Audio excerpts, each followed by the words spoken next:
CSR leaders are increasingly looking for a platform to share knowledge and work together to achieve on-the-ground change.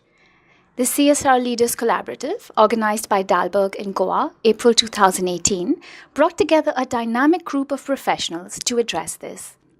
Outside of the workshop setting, we caught up with a few heads to ask, what does collaboration mean to you? I'm Ravi Bhatnagar. I'm Director External Affairs and Strategic Partnerships for Asia, Middle East and South Africa with Reckitt Benckiser. We work in collaboration where we feel like there should be a skin in the game of both the partners, and we go with a very rigorous process of partnership brokerage. So that collaboration will be basically working with the strategy organizations and consulting organizations to come up with a framework which can show the fast track results. We look forward to partner with the organizations who will do the ground level implementation, like Dainik Jagran's CSR wing, or with the Aga Khan Foundation, who are already doing plenty of work in this direction.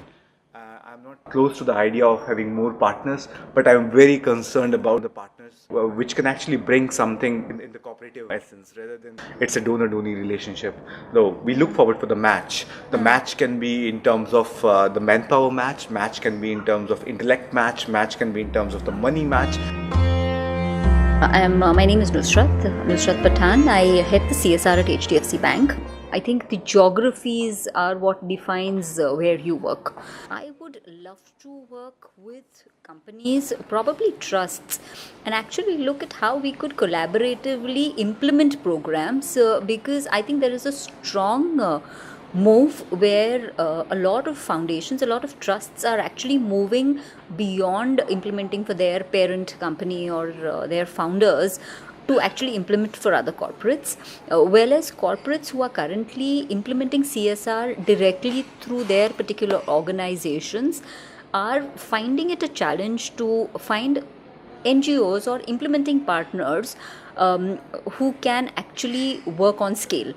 So I think there is a need from both ends. I think there is a need for partners. Also, it's interesting to see what is the niche expertise that each corporate brings to the table, and see how we can capitalize on that as a collaborative learning experience so that we can collaboratively launch a particular program or a particular product. My name is Ritu Raina and I'm part of the HT Media Group. I'm currently working on the Hindustan Atulyagram project as project lead. The CSR leaders should collaborate for the larger good.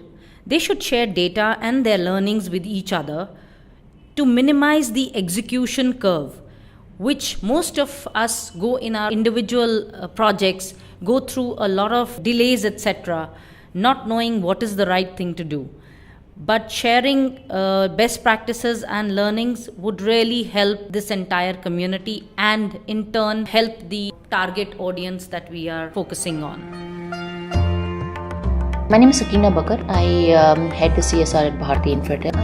Looking at collaboration in terms of the diversity of thought, but impact has to be similar. If you're very clear about what impact you require, you need on the ground, then other things will tag along. I'm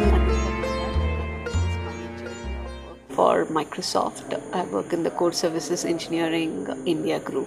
As of now, what I see is a fragmented market.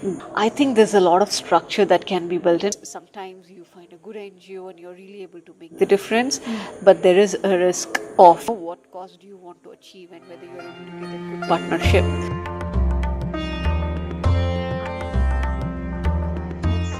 Sustainability at Apollo Tyres Limited. Collaboration is not necessarily just about monetary collaboration. It can also be non-monetary, wherein partners bring in technical expertise or other specialized expertise with them.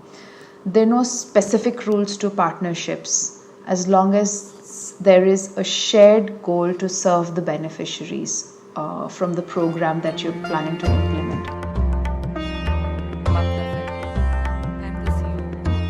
Bharti Foundation. We have over 200 schools of ourselves and we are nearly in 1,000 government schools at any point of time in a year.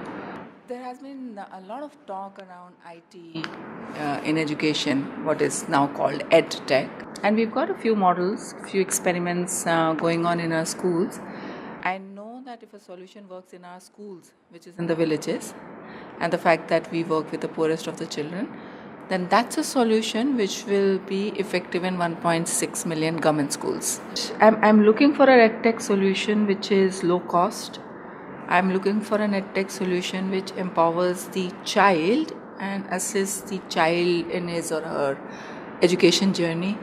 And in this world of machine learning and AI, I'm now actually looking for a edtech solution which uses this new technology and makes sure that our child can actually learn at her own speed and not be limited by the qualifications, quality and knowledge of a teacher.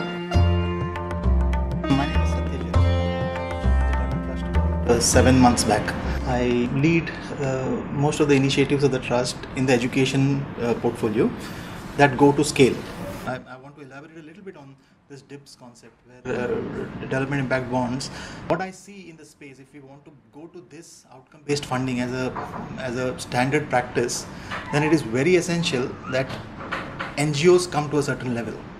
So capacity building in NGOs is an area that I am looking into right now. So I am working with a few organizations which run these courses for capacity building. Reshma Anand, I head Hindustan Unilever Foundation.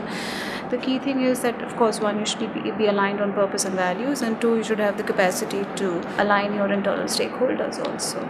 You're not going to fund a project which is going to have 10 activities and 8 outcomes and so on and so forth, but you're saying together we're going to build organizations that will create these solutions, and we will take our bet in terms of building these institutions and not really their individual projects. I'm Jacob Naik.